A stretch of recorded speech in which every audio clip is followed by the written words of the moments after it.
नमः समेसाराय सानुभूत्या च कासते चेत्स्वभावाय भावाय सर्वभावांतरचिदे। बोले जिनवाणी मात की जय। बोले दशलक्षण माँ पर्व की। बोले उत्तम आर्जव धर्म की। कुंद कुंद शतक के माध्यम से अपन विगत 2 दिनों से चर्चा कर रहे हैं। 1 से 5 छंद अपने हो गए हैं। आज उससे आगे की चर्चा करेंगे। कोशिश करेंगे 3 छंद हो जाए, 6, 7, 8। 1 से 8 तक का पाठ करते अपन एक साथ। सुर असुर इंद्र नरेंद्र वंदित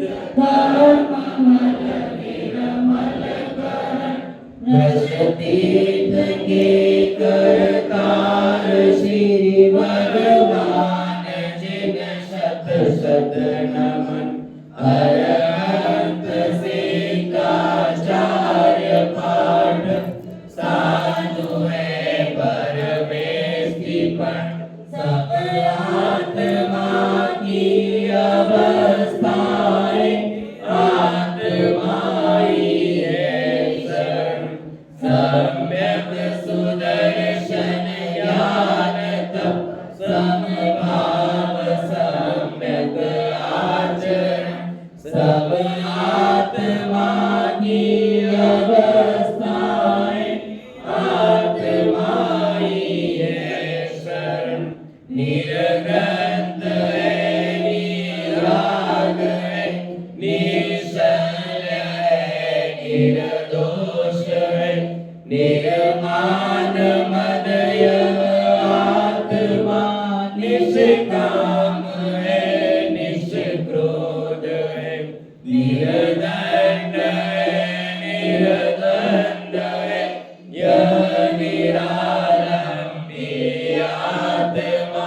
निर्देय है निर्मूढ़ है निर्भय निर्मम आत्मा। मेघ दर्शन ज्ञानमय नित्य शुद्ध रूपी नहीं। ये अन्य सब पर द्रव्य किंचित मात्र भी मेरे नहीं। चैतन्य गुणमय आत्मा अव्यक्त रस रूप है। जानो अलिंग ग्रहण से यह अनिर्दिष्ट शब्द है।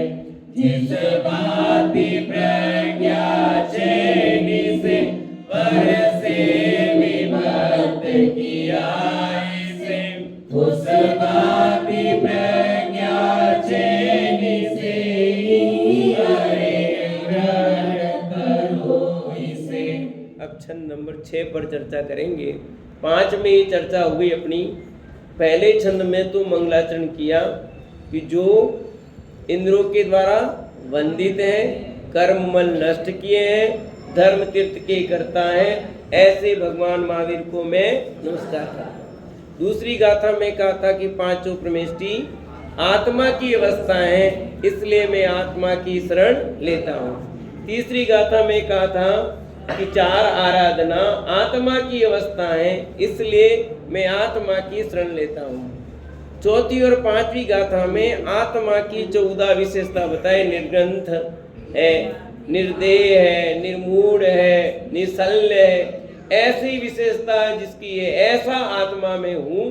उसी बात को और आगे बढ़ाते हुए 6वीं गाथा में कहते हैं, जो समेसार की अद्भुत गाथा 38 नंबर की गाथा समेसार का प्राण कहा जाता है। लोग कहते हैं इस गाथा पर प्रवचन को अधिकांश, इस गाथा पर कई महीनों प्रवचन किए जा सकते हैं, पर अपन नहीं करेंगे। अपन तो अपनी मूल बात को समझना है, उस पर करेंगे। मैं एक दर्शन ज्ञान में नित शुद्ध हूँ भी नहीं। ये अन्य सब पर द्रव्य किंचित मात्र भी मेरे नहीं। आचार्य कुंद कुंदेव समय सार की गाथा नंबर 38 में कहते हैं कि मैं कैसा हूँ, मैं एक हूँ, मैं दर्शन ज्ञान में हूँ, मैं शुद्ध हूँ, मैं रूपी नहीं होता अरूपी हूँ। ये अन्य सब पर द्रव्य, जितने भी पर द्रव्य हैं, किंचित मात्र भी मेरे नहीं, अर्थात इनसे मैं भिन्न हूँ। पहले विशेषता बताई, फिर भेद विज्ञान कराया कि मैं कैसा हूँ। ऊपर तो विशेषता बताई थी, ऐसे वो नियम सार की गाथा की बात थी। ये समय सार की गाथा है कि मैं एक हूँ, सचमुच एक हूँ कि मैं दो हूँ। भैया हम तो दो हैं कि एक है। भारत एक है या अनेक है? अनेकता में एकता भारत की विशेषता, वही आत्मा की विशेषता है। अनेकता में एकता आत्मा की, आत्मा में अनंत गुण है, आत्मा की अनंत पर्याय होती है। अंकुर इधर देखना भाई, अनंत गुण है आत्मा में, अनंत पर्याय होती हैं, परंतु इस सब के बावजूद भी आत्मा कैसा है? इन अनंत गुणों से वो अखंड एक रूप है। अनंत पर्याय हो रही है, पर अनंत पर्याय के बावजूद भी आत्मा कैसा है? अनेक रूप नहीं हुआ, वो एक ही रहा। एक रहने से क्या फायदा है? बहुत सारे फायदे हैं। एकत्व में लाभ है, अनेकत्व में विसंवाद है। आचार्य कुनकुन देव ने समय सार की गाथा नंबर 3 में कहा कि एकत्व में सुंदरता है और अनेकत्व में विसंवाद है। यानी एकत्व में तो अत्यंत शांति, और जहां अनेकत्व खड़ा होता है वहां लड़ाई झगड़ा फसाद विवाद है। तो आत्मा एक रूप है बस, तो अनेक रूप नहीं। कितने रूप? हमने तो सुना आत्मा के 3 रूप, बहिरात्मा, अंतरात्मा, परमात्मा। तो वो अवस्थाएं हैं। यहाँ अवस्था की बात, यहाँ तो गुणों की बात भी नहीं चलती, यहाँ पर्याय की बात भी नहीं चलती। नीता भाभी कैसा हूं मैं? एक हूं। दो हो कि नहीं? आप झूठ मत बोलो, पवन जी और आप दोनों दो नहीं हो है कि नहीं? सब एक ही है। यहाँ पर वो वाला नहीं लगाना, आप अकेलो अवतरे मरे अकेलो, वो वाली बात भी यहाँ नहीं है। वो जो 12 भावना में पढ़ते हैं वो वाली बात भी यहाँ नहीं है। यहाँ कुछ हटकर के बात है। यहाँ तो लिखा मूल में क्रम रूप अक्रम रूप, उस सबसे भिन्न में एक हूँ। अर्थात जो गुण है वो क्रम रूप होते हैं, पर्याय क्रम रूप होती है। तो मैं उन गुणों से, पर्याय से, सबसे भिन्न एक अकेला हूं, एक ही हूं मात्र। आगे खिसक जाओ, थोड़ा तो आगे खिसक जाओ, जगह बहुत है आगे, पीछे लोग लेट आते तो बैठ सके। आगे आ जाओ, थोड़ा और आगे खिसक जाओ ताकि पीछे वालों को जगह मिल जाए। चलिए, मैं दर्शन ज्ञान में हूं। दर्शन ज्ञान में अर्थात चेतना गुण, आत्मा का लक्षण बताया। चेतना, उपयोग लक्षण, ज्ञान दर्शन, ये जीव का लक्षण है। तो मैं दर्शन ज्ञान में हूं। प्रति समय किससे युक्त हूं मैं दर्शन से, ज्ञान से लबालब हूं। मैं अपने आप में परिपूर्ण ज्ञान दर्शन से, ये मेरी विशेषता है। यानी जीव की पहचान किससे करते हैं अपन? बच्चों से पूछते हैं जीव किसे कहते हैं? बोलो। जो जानता देखता और सुख दुख का जानता मतलब ज्ञान, देखता मतलब दर्शन। तो मैं दर्शन ज्ञान में हूं। मेरे अंदर दर्शन, देखने की शक्ति भी है और जानने की भी शक्ति है। और मूल चीज यही है, बाकी सबसे नहीं पहचान होती। जीव की पहचान जानने से ही होती है। ये माइक कुछ जानता है कि नहीं जानता है? मनोज भी साहब जानता है? नहीं जानता है। और मैं जानता हूं, तो किससे जानता हूं मैं? बच्चों को बोला था मैं ज्ञान से जान, मैं जीव हूं, मुझ में ज्ञान है, मैं ज्ञान से जानता हूं। याद है कि नहीं? नाची से बोलो। हाँ वेरी गुड, मैं जीव हूँ, मुझ में ज्ञान है और मैं तुम्हें ज्ञान से, वो मेरी विशेषता है। दर्शन से देखना है, ज्ञान दर्शन में युक्त, यदि मेरे में ज्ञान दर्शन न हो तो मैं जड़ हो जाऊं, निर्जीव हो जाऊं, हो जाऊंगा नहीं हो जाऊंगा। जीव की पहचान ही दर्शन ज्ञान से।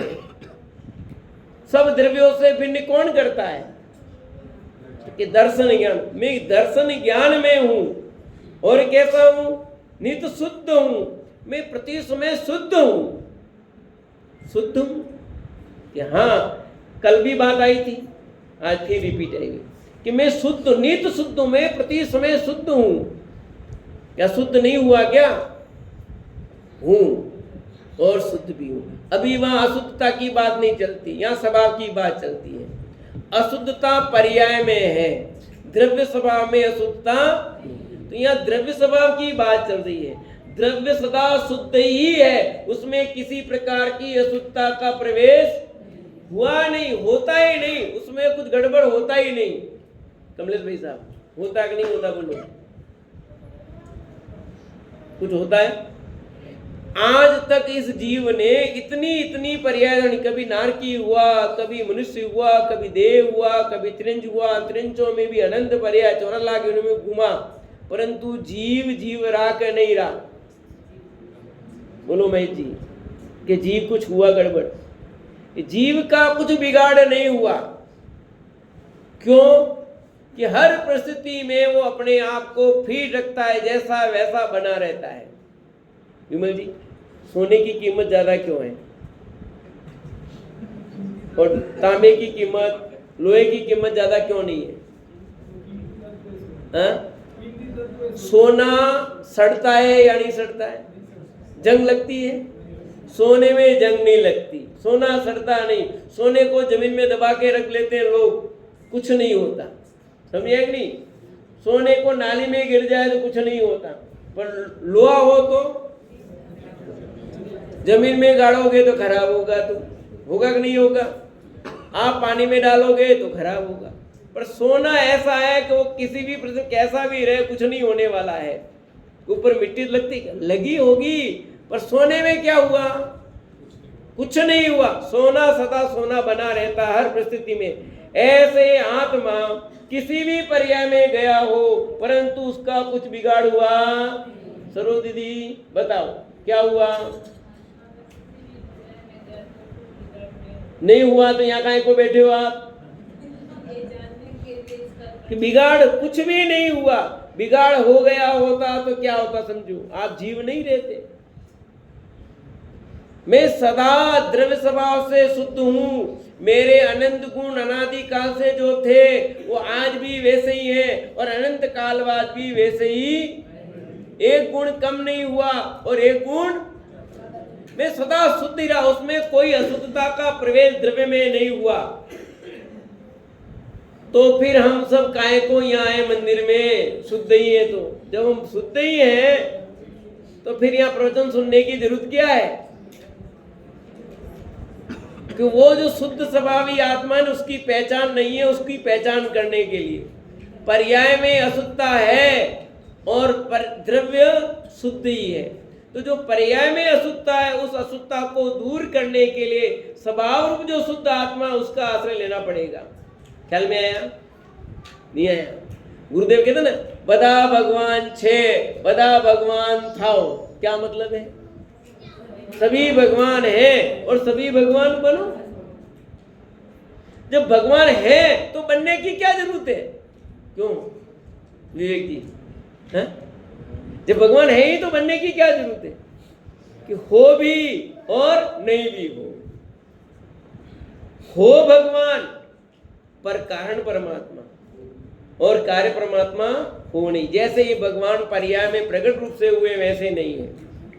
तो यहाँ जो अभी बात चल रही मैं शुद्ध हूँ, वो द्रव्य स्वभाव की बात है कि द्रव्य से स्वभाव से देखें तो मैं सदा शुद्ध हूँ, उसमें कुछ विकार नहीं हुआ है। इससे क्या फायदा होगा ऐसा मानने से?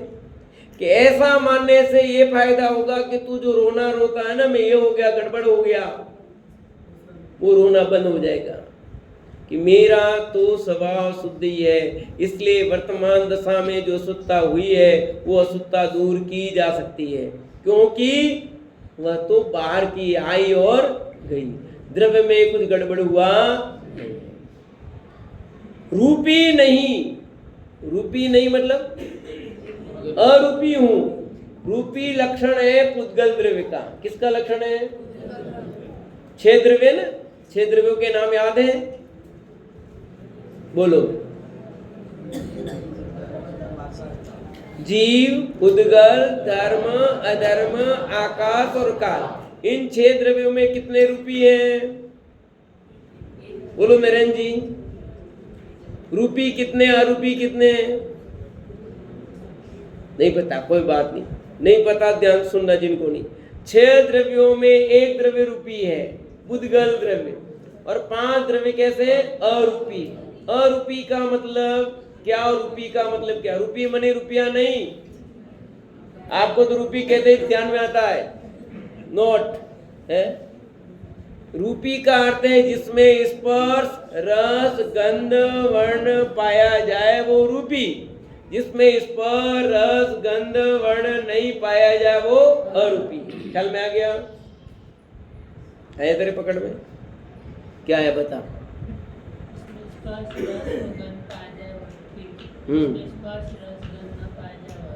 सत्यजीत ख्याल में आ गया? रूपी कौन? जिसके पास पैसा हो रूपी, और जिसके पास पैसा नहीं हो वो अरूपी। ऐसा है ना? नहीं तो फिर क्या बताओ?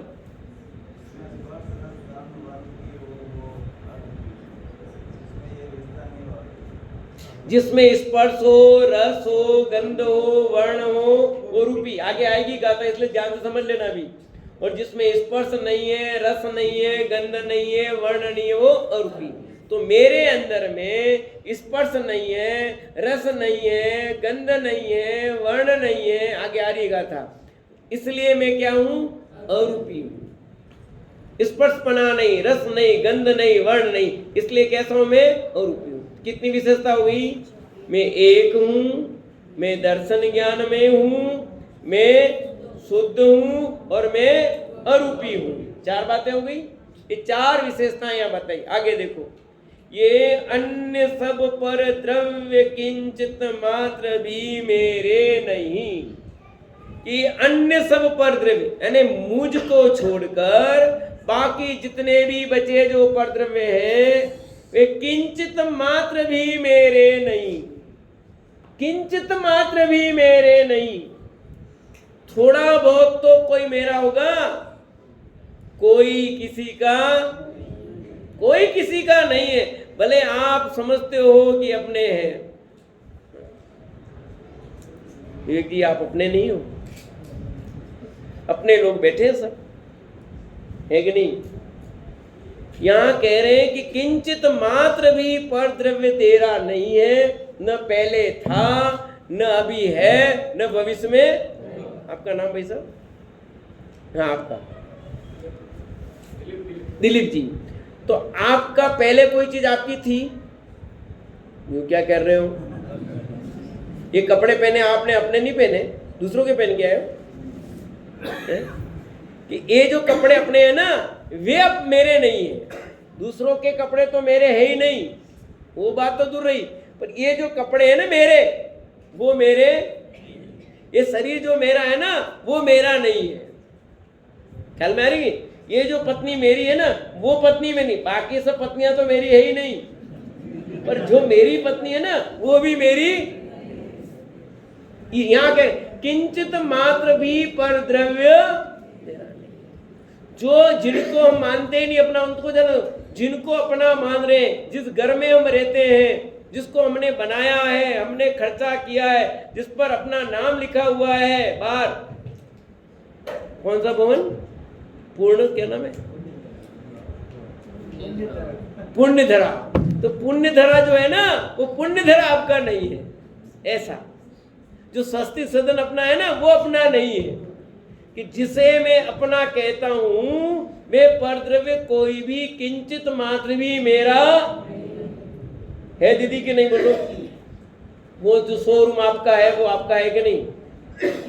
दूसरों का शोरूम नहीं कह रहा हूं मैं, आपका शोरूम कह रहा हूं कि वो भी मेरा, जिसके लिए तुमने रात दिन एक किया, पसीना बहाया, अमरदास साहब, जिस मंदिर के सामने जो आपका घर है वो घर आपका है कि नहीं? नहीं है। दूसरों के घर जाते हो, अपने घर जाते हो? रोज आप रोज अपने घर जाते हो, दूसरे के घर जाते हो? जाते सब अपने घर हैं, फिर भी वो अपना घर, यहाँ ये समझाना चाह रहे, किंचित मात्र भी पर द्रव्य मेरा, जबरदस्ती हम रो रहे हैं, मेरा नुकसान हो गया, मेरा नुकसान हो गया। अरे नुकसान कहाँ का हुआ? जो वस्तु अपनी थी नहीं, वो कुछ हो गया, उसमें क्या बिगड़ा बताओ? ये शरीर में कुछ गड़बड़ी हो गई तो शरीर तो अपना था ही नहीं, अपना क्या बिगड़ा बताओ? कुछ बिगड़ा क्या? जब वो एक्सीडेंट हुआ मेरा और मुझे भयंकर, मैंने क्या सोचा उसमें कि जो कुछ हुआ वो मेरे में कुछ नहीं हुआ। जो विकल्प आया, फर्स्ट विकल्प पहला ये कि 6 महीने का हो गया रेस्ट, ये ऑटो में यही सब 6 महीने का रेस्ट, और ये जिसमें हुआ वो मैं नहीं, व्यर्थ में आकुलित व्याकुल मो, तो तुझे रेस्ट करना कर चुपचाप भैया। कि ये जिसमें हुआ ना वो विकार मेरे में नहीं हुआ है, ये जो चलना फिरना जो बंद हुआ है ना वो मेरे में नहीं हुआ है, आत्मा में तो कुछ हुआ ही नहीं है। आत्मा तो वैसा का वैसा ही रहा है। जो कुछ भी विकार पैदा हुआ वो तो ये देह में अपना मानूं तो अनंत आकुलता व्याकुलता होगी कि देह मेरा नहीं है। जिस देह को मैं अपना कहता हूं वो देह मेरा, तो इलाज कराना कि नहीं कराना? फिर जब आपका ही नहीं है तो काहे को इलाज करा रहे हो कि नहीं? इथा योग भूमिका के अनुसार इलाज भी होगा, दवाइयां भी ली जाएगी। उसी काल में ऐसा पक्का सावधान रखना है कि ये देह में नहीं, किंचित मात्र भी, थोड़ी बहुत तो मेरी नहीं, रंच मात्र भी ये देह मेरी, ये वस्त्र मेरे नहीं, ये घर मेरा नहीं, ये गाड़ी घोड़ा मेरे, जिस गाड़ी में मैं बैठता हूं, जिस गाड़ी को मैं चलाता हूं वो गाड़ी मेरी, तो फिर चलाते गए को चलाता भी हूं। कोई पूछेगा तो कहूंगा भी सही, फिर भी श्रद्धा में ऐसा रहना चाहिए कि ये मेरी, क्यों सचमुच मेरी नहीं है। वास्तव में कहने को मेरी नहीं, कहने को अपनी हो सकती है, पर वास्तव में वो मेरी है कि नहीं? बोलो, जिस कुर्सी पर आप बैठे हैं वो कुर्सी आपकी है कि नहीं? रुमाल रख के गए, कोई बैठ नहीं जाए अपनी कुर्सी पर, वो कुर्सी आपकी होगी कि नहीं हो गई है? सोनगढ़ में क्या होता है कि बाहर बैठते ना तो लोग पहले कुर्सी पे रुमाल रख देते थे और फिर कोई बैठ नहीं सकता, फिर वो आते तो बैठते। मैं क्या तुम्हारी हो गई कि हाँ हमारी कुर्सी? तो जिस कुर्सी पर तुमने रुमाल रखा वो कुर्सी आपकी है कि नहीं है? पहले भी नहीं थी, आज भी नहीं और भविष्य में भी। तो ये लाइन जो है कि ये अन्य सब पर द्रव्य किंचित मात्र भी मेरे नहीं, ये आपको अनंत सुखी कर सकती है। चोर चोरी करके माल ले गए तो क्या करना? दुखी होना कि नहीं? कि चोरी योग्य माल था वो चुराया गया, अपना माल तो चुराया ही नहीं है। बनारसी दास जी जैसे सब बन नहीं सकते, फिर भी बनारसी दास जी ने तो ये माना कि नहीं? हाँ, उनके घर में चोर आए, सबको पता है, कुछ लोगों को नहीं हो सकता है, और माल ले गए तो बनारसी दास जी ने खुद के ले भैया ले जा, महादेव उनको ले जा आराम से। जब घर पे पहुंचे पूछा आज तू इतना सारा कैसे ले, कोई और साथ में था क्या? कि नहीं, अरे वो मूर्ख घर का मालिक था जिसने ही हमको चढ़ा दिया। तो माँ ने बोला होना होगा वो साधु महात्मा ही बनारस दास हो सकता है जो ऐसा काम करता है, बाकी इस गांव में ऐसा कोई बढ़िया आदमी दिखता नहीं है। बाकी तेरे को दो जोड़ चाटे मारता ठोकता, वो भला आदमी इस गांव में एक ही है जो ऐसा काम कर सकता है। तू जा ये वापस दे क्या? ऐसे सामान्य भोले आदमी का तू माल लेके आ गया। उसकी माँ ने वापस माल भिजवा दिया। तो ऐसे अपन कोई साहूकार नहीं है, सब जो बना जी बन जाएंगे जो दे देंगे, पर सचमुच क्या वो सब वस्तुएं अपनी है? अरे जो माल चुराया गया है वो माल अपना है नहीं, अर्थात चुराने योग्य वस्तु ही चुराई जा सकती है। ये घड़ी चोरी का माल है, मैंने चुराई ऐसा नहीं, ये इसकी चोरी की जा सकती है इसलिए चोरी का माल। समझ आया कि नहीं? इसको मैं चुरा के नहीं, मैंने खरीदी है, मुझे तो गिफ्ट मिली है, बर्थडे की गिफ्ट है मेरी। तो भाई चोरी का माल यानी जिसे चुराया जा सके, तो हमारा आत्मा हमारा ज्ञान कोई चुरा सकता है क्या? तो उसको कोई चुरा नहीं सकता। और बाहर में पर वस्तु है वो सब, तो जो अपनी है नहीं उसका रोना रोने से क्या फायदा? तो आपको अत्यंत शांति हो जाएगी, कुछ नुकसान भी हो जाएगा, तो जो जाना था वो गया, क्योंकि वो मेरा था नहीं, मैं क्यों व्यर्थ में आकुल व्याकुल हूं। यद्यपि अपन उस भूमिका में नहीं पहुंचे, थोड़ी बहुत आकुलता भी होगी, कसाई भी हो सकती है, परंतु जैसे ये लाइन याद आएगी आपको अनंत शांति हो जाएगी। हो जाएगी, नहीं हो ऐसा नहीं, क्योंकि ये बात ख्याल आएगी तब, नहीं आएगी तो नहीं होगी।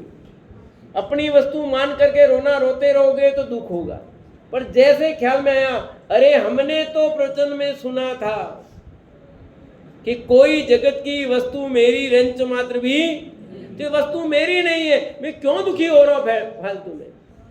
तो ये जो 38 नंबर की गाथा है वो तुझे अपना स्वरूप बताने वाली है और पर द्रव्य से भिन्न करने वाली है। समता ख्याल में आया? बोलो एक साथ गाथा।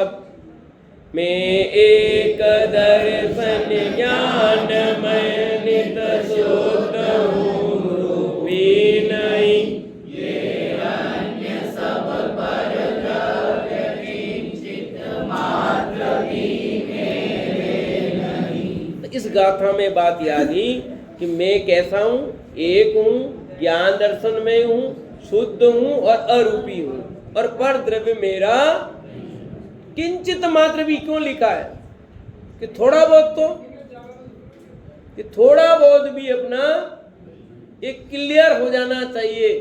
जगत में आए हैं परंतु जगत की कोई वस्तु मेरी अपनी होगी तो अपने साथ जाएगी, जो अपनी होती है वो अपने साथ जाती है, और जो अपनी नहीं होती वो अपने साथ। इसलिए पर द्रव्य किंचित मात्र भी मयंक है नहीं है। चलो अगली गाथा लेते हैं थोड़ा। चैतन्य गुणमय आत्मा अव्यक्त रस रूप है, जानो अलिंगन इसे यह निर्दिष्ट शब्द है। कैसा है आत्मा की विशेषताएं? ये 7 नंबर का जो छंद है समय सार में 49 नंबर की गाथा है। ये वो गाथा है जो 5 परमागम में मिलती है। ये 49 नंबर की गाथा प्रवचन सार में भी है, नियम सार में भी है, अष्टपाउड में भी है और पंचास्तिका में, 5 परमागम में है। इसलिए बहुत मस्त गाथा है 49 नंबर की गाथा। तो ये 49 नंबर की गाथा में ऊपर की जो बात कहेगी उसी को और आगे बढ़ाया है कि चैतन्य गुणमय आत्मा। आत्मा कैसा है? चैतन्य गुण में ज्ञान दर्शन में है। आत्मा कैसा है? अव्यक्त है। कैसा है? अरस है, अरूप है। 1 2 3 जानो अलिंग्रण, आत्मा अलिंग्रण है और अनिर्दिष्ट है। मूल गाथा में एक शब्द और है संस्थान, छंद दृष्टि से इसमें नहीं लिखा है, पर मूल गाथा में शब्द अनिर्दिष्ट संस्थान है। कौन? आत्मा। कि आत्मा की विशेषताएं बता रहे हैं कि आत्मा अरस है। आत्मा में पहला शब्द अरस है, मूल ये छंद के हिसाब से अरस है अर्थात आत्मा में रस नहीं है। क्यों नहीं है रस? तो आचार्य अमृतचंद्र देव ने इस गाथा की टीका करते हुए एक एक के 6 कारण बताए। अरस क्यों नहीं, अरूप क्यों नहीं, रूप क्यों नहीं, रस क्यों नहीं। तो मैं उतनी गहराई में अभी नहीं जा रहा, आपको सीधा सीधा अपन तो ले चलते हैं, क्योंकि अभी वो गाथा पे मां जब प्रवचन करेंगे तब उसकी चर्चा करेंगे। अभी तो आपको कुंतन शतक में मूल बात समझानी है, इसलिए अपन वो चर्चा कर रहे हैं। रस किसका गुण है? पुद्गल द्रव्य का, आत्मा का गुण नहीं है, इसलिए आत्मा क्या हुआ? अरस है। ख्याल में है? रस मने आत्मा में रस नहीं है, क्योंकि वो पुद्गल का। तो पुद्गल में रस के भेद कितने किए? मोटी कितनी पर्याय बताई? 5 बताइए। खट्टा, मीठा, कड़वा, कसायला और। तो न आत्मा कड़वा है, न मीठा है, न कसायला है, न चरपरा है। आत्मा तो बेस्वाद है। फिर आत्मा में बेस्वाद है। हाँ, आत्मा बेस्वाद है, स्वाद ही नहीं है कुछ। क्यों? कि स्वाद तो पुद्गल में होता है। आत्मा को चखा, कैसा स्वाद आया? कि आत्मा कोई कहे कि मेरे को बहुत बढ़िया स्वाद आया, इसका मतलब उसको आत्मा ने जाना ही नहीं है। आत्मा में स्वाद है ही नहीं, कोई टेस्ट नहीं है। एक अपेक्षा से कहेंगे टेस्ट है, पर अभी यहाँ जो बात है उस अपेक्षा से वो जो कहेंगे आत्मा बहुत टेस्टी है, सचमुच अटेस्टी है, टेस्टी नहीं है। पर जो अपेक्षा कही जाएगी वो अलग होगी। फिर वो यहाँ अरस कह रहे हैं आचार्य देव कि आत्मा में कोई किसी प्रकार का कोई स्वाद है ही नहीं, क्योंकि रस तो पुद्गल में होता है, जीव में नहीं होता। इसलिए मैं कैसा हूं? अरस हूं। दूसरा, अरूप हूं, मेरे अंदर कोई रूप नहीं। रूप मतलब कलर, रंग। किसकी पर्याय है? पुद्गल की पर्याय है। काला, पीला, नीला, लाल, सफेद, ये जो रंग बिरंगा है ना, वर्ण गुण की पर्याय।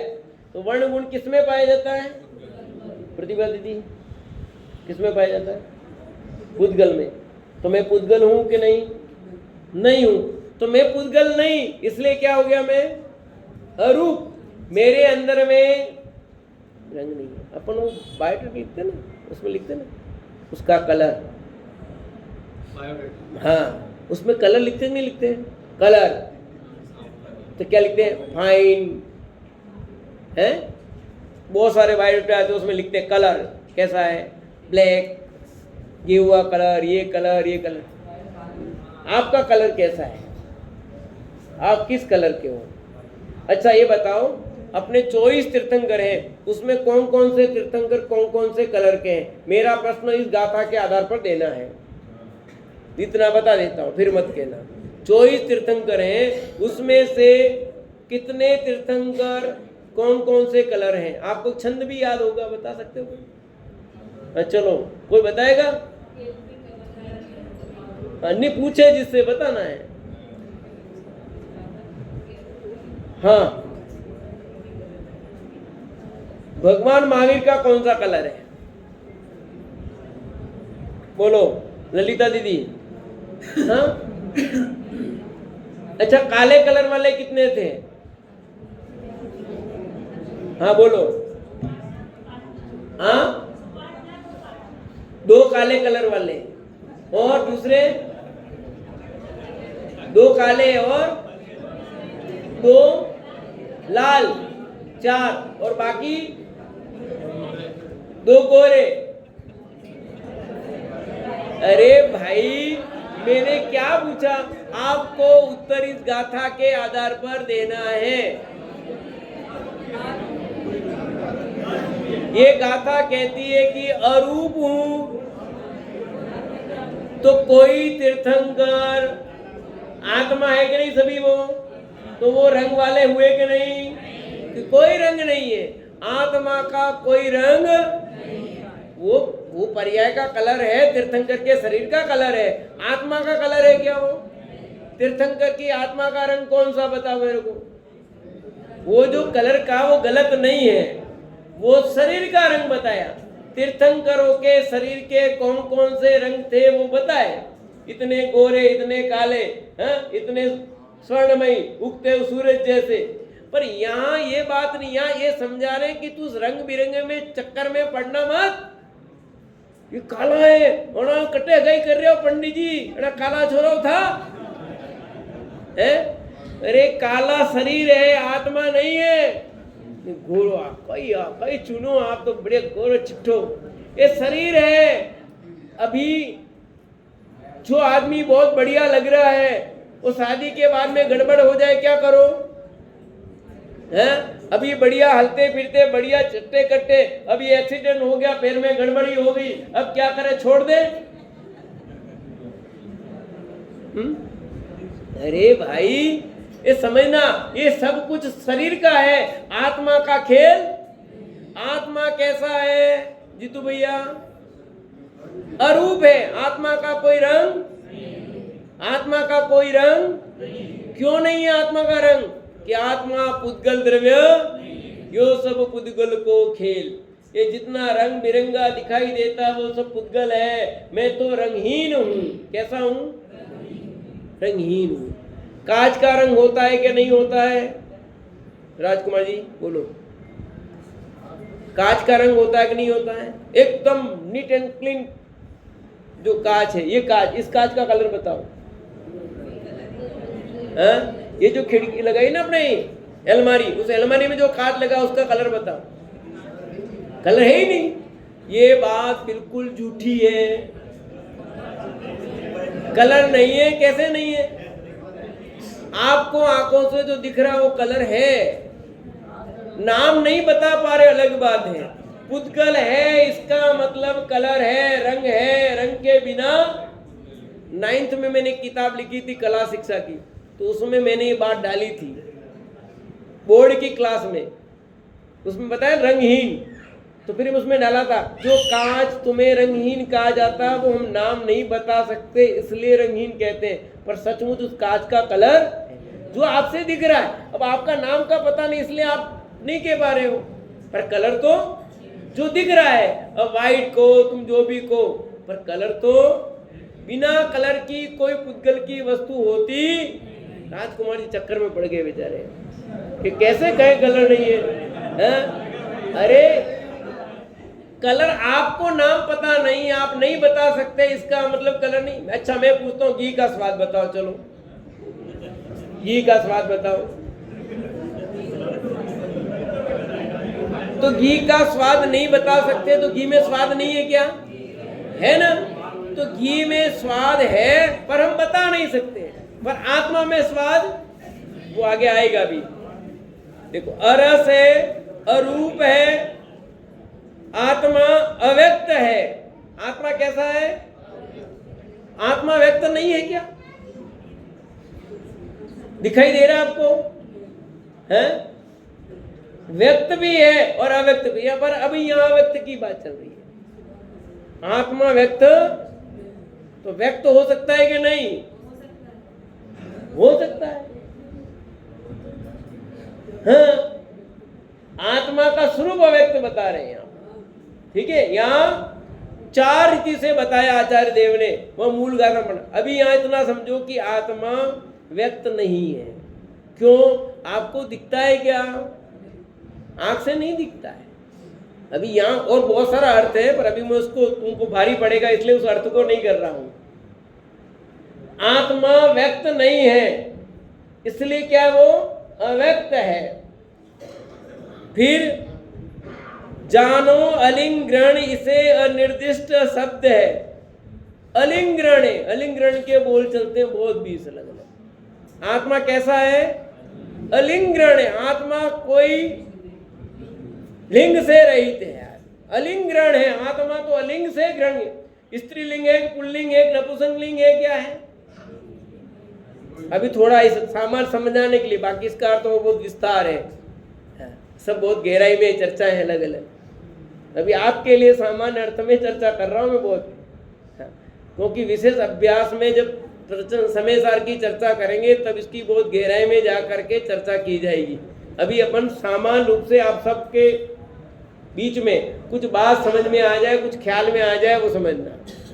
फिर कहते हैं अनिर्दिष्ट संस्थान है। आत्मा का कोई आकार, संस्थान माने आकार, आत्मा अनिर्दिष्ट संस्थान है, यानी पुद्गल का आकार है वो आत्मा का आकार, यद्यपि प्रत्येक द्रव्य आकार युक्त ही होता है। समझना ध्यान से, कोई भी द्रव्य बिना आकार का नहीं होता। तो यहां तो लिखा कि जो संस्थान है वो शरीर के भेद है। किसके भेद है? कितने संस्थान के कितने भेद किए? बोलो। 6 भेद किए। सैनन के कितने भेद किए? और संस्थान के? तो यहाँ जो संस्थान हम जो 6 समझते हैं ना, वो वाला है कि आत्मा जो 6 संस्थान बताए गए वैसा आत्मा तो अनिर्दिष्ट संस्थान है। आत्मा का शरीर वाला जो आकार है वो आकार हमने तो पढ़ा है कि आत्मा देह प्रमाण होता है, नहीं पढ़ा? आत्मा लोक प्रमाण है, आत्मा देह प्रमाण है। भाई कैसे समझाएं? समझाने के लिए बात कही गई है। पानी गिलास में रखा तो पानी का आकार कैसा? गिलास आकार का। ऐसे जिस शरीर में आत्मा गया उसको उस आकार का कहा जाता है, परंतु सचमुच आत्मा उस आकार, वो अपने आकार में, कहने को तो वो निमित्त अपेक्षा कथन हुआ उस आकार में, पर सचमुच आत्मा अपने आकार में होता, दूसरों के आकार में, इसलिए अनिर्दिष्ट संस्थान है। हाँ बोलो प्रश्न। अनिर्दिष्ट संस्थान एक शब्द है, आकार, इसका अर्थ है आकार। हाँ, आत्मा आकार रही सर्वथा मत समझना, इसलिए मैं बार बार कह रहा हूं, क्योंकि आत्मा में 6 सामान्य गुण पाए जाते हैं। तो जिस शक्ति कारण द्रव्य का कोई न कोई आकार हो उसे कौन सा गुण कहते हैं? प्रदेशत्व गुण। कौन सा गुण कहते हैं? जिस शक्ति के द्रव्य का कोई न कोई आकार अवश्य हो वो प्रदेशत्व गुण है। तो आत्मा में प्रदेशत्व नाम का गुण है। अभी उसकी चर्चा यहाँ नहीं है। यहाँ तो पुद्गल द्रव्य की अपेक्षा कथन चल रहा है। अनिर्दिष्ट संस्थान अर्थात आत्मा पुद्गल द्रव्य के आकार वाला नहीं, वो तो अपने आकार वाला है। ये देखो सब नकारात्मक है। अव्यक्त है यानी व्यक्त नहीं है, अरस रस नहीं है, अरूप रूप नहीं है, लिंग ग्रहण नहीं है, अलिंग ग्रहण है, अनिर्दिष्ट संस्थान है, सभी नकारात्मक। और एक ही बिंदु और आएगा जो कहा चेतन गुण में आत्मा, ये एक अस्तित्व गुण की बात यानी सकारात्मक, और बाकी सब बिंदु कैसे आ रहे? नकारात्मक। फिर अशब्द है, आत्मा में शब्द नहीं है। आत्मा कैसा है? क्यों? शब्द पुद्गल की पर्याय है। किसकी पर्याय है? पुद्गल की पर्याय है। आत्मा की पर्याय मैं जो बोल रहा हूं, जो भाषा वर्गना है, वो जीव की है कि नहीं? अच्छा, जीव नहीं होता इस शरीर में, बोलता? बोलो दिलीप जी, बोलता? तो इसका मतलब आत्मा बोलता है, तय हुआ कि नहीं हुआ? है?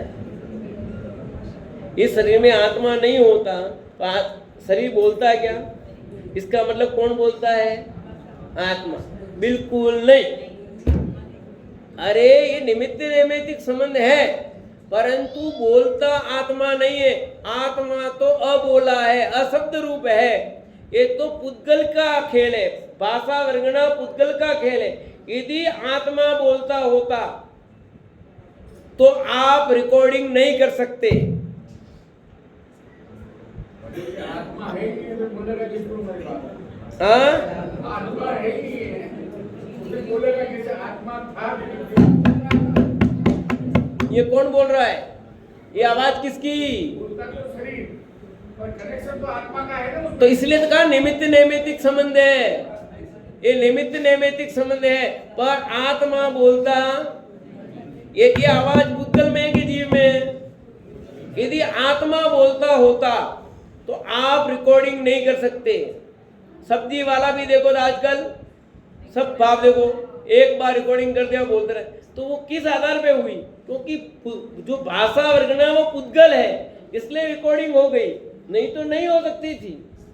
मोबाइल में आपकी आवाज रिकॉर्डिंग हो रही है, क्यों? कि पुद्गल बोल सकता है, पुद्गल का खेल है, भाषा वर्गना पुद्गल है, इसलिए सब कुछ होता है, नहीं तो संभव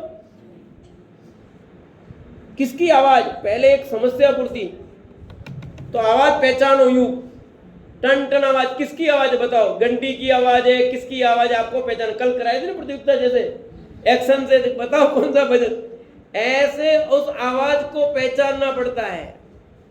जैसे कुत्ता होता ना तो सबकी आवाज पहचान लेता, मालिक आया कि पराया आया, मालिक आता चुप रहता और पराया आता तो भों भों करता है, क्यों, वो पहचानता है, ठीक है ना। तो आत्मा अशब्द है, अर्थात आत्मा में कोई शब्द, आत्मा तो शब्द से रहित है। इसमें एक मूल गाथा में तो है, इसमें शब्द में नहीं है, अस्पर्श है आत्मा, क्या है, अस्पर्श है, अर्थात आत्मा में स्पर्श नाम का गुण मूल में है, गाथा में, इसमें नहीं है। अस्पर्श अर्थात इसमें स्पर्श नहीं है, आत्मा को आप छू नहीं सकते, यानी आत्मा हल्का नहीं, भारी नहीं, रूखा नहीं, चिकना नहीं, ठंडा नहीं, गर्म नहीं, आत्मा अस्पर्श है, आत्मा में हल्का भारी पना, रूखा चिकना पना। अनिल आपका कितना वेट है बेटा, आपका वेट कितना है, वजन कितना वेट होगा, लगभग 60 किलो, इनका 60 किलो, चलो भाई भाविक तेरा कितना लगभग, हाँ 70, अच्छा चलो पीछे पूछ लेते हैं, आपका दीदी, राजू दीदी, नहीं आपको नहीं, हाँ राजू दीदी, आपका वजन लगभग कितना होगा, 50, 60, चलो 60 सही, जो भी हो। यहाँ क्या कह रहे हैं, आत्मा में वजन नहीं होता, और तुम बोल रहे हो मेरा वजन इतना है, पहले समझाया है, फिर पूछा है, फिर वही बोल गया। आत्मा अस्पर्श है, अर्थात मुझ में हल्का नहीं, भारी पना नहीं, रूखा पना नहीं, कड़ा पना नहीं, नरम पना नहीं, गरम पना नहीं, फिर काय को मैं 60 किलो 70 किलो वाला बन रहा हूं। जीतू भाई कितना वजन बढ़ाया, घटाया, वजन बढ़ा भी नहीं सकते और घटा भी नहीं सकते, क्योंकि आत्मा में वजन होता ही। अब प्रश्न का उत्तर सही ढंग से देना, ध्यान से उत्तर देना। एक जहाज था, उस जहाज में एक भैंस बैठी, उस जहाज ने उस जहाज में जो भैंस बैठी उसका वजन जहाज सहित 20 टन था, और उस भैंस ने उस जहाज में 5 किलो गोबर कर दिया, तो बताओ अब उस का वजन कितना बढ़ गया, कितना वजन बढ़ा, नहीं आया समझ में, पवन जी बोलो कितना है, उसने 10 किलो गोबर कर दिया, अब उसको कितना वजन, 10 किलो बढ़ा कि 20 किलो बढ़ा, हाँ? नहीं बढ़ा, अच्छा नहीं बढ़ा। अब सुनो, ये तो आपके लिए मनोरंजन की बात हुई, अब बताओ जो, अब ध्यान से सुनना, ये तो अब अपने सिद्धांत की बात करते हैं। जो भैंस उस जहाज में बैठी है, वो उस जहाज में बैठी बैठी वहीं मृत्यु को प्राप्त हो गई। तो जब जहाज उसमें था, जहाज में होती, उस समय उसका वजन 20 टन था, अब उसमें से वो जीव निकल गया, अब उसका वजन कितना कम हो गया, क्यों नहीं हुआ, बल्कि बढ़ सकता है पर घट, क्योंकि आत्मा में कोई वजन, बल्कि शरीर में हवा घुस जाती तो बढ़ जाता है, ऐसा ही होता ना, बॉडी भारी हो जाती ना, फटाफट ले जाओ। अरे आत्मा में कोई वजन, तो आप कितने किलो वाले हो बोलो, कितने किलो वाले हो, कुछ नहीं हो ना, तो सुनो ध्यान से वापिस, चेतन, एक साथ बोलो, चैतन्य गुणमय आत्मा अव्यक्त रस रूप है, जानो अलिंग्रण से अनिर्दिष्ट शब्द है। तो यहाँ पर कितनी विशेषता आई कि आत्मा अव्यक्त है, अरस है, अरूप है, अलिंग्रण है, अनिर्दिष्ट है, अशब्द है और चैतन्य गुण में है। 7 बातें आई, 2 उसमें नहीं है। ऐसे आत्मा कौन है, मैं हूं, ऐसा आत्मा कौन है, कि बार बार ये जानना है कि ऐसा मैं हूं। तो छठवीं गाथा में ये कहा कि मैं एक हूं, ज्ञान दर्शन में हूं, शुद्ध हूं, अरूपी हूं और परद्रव्य मेरा नहीं है।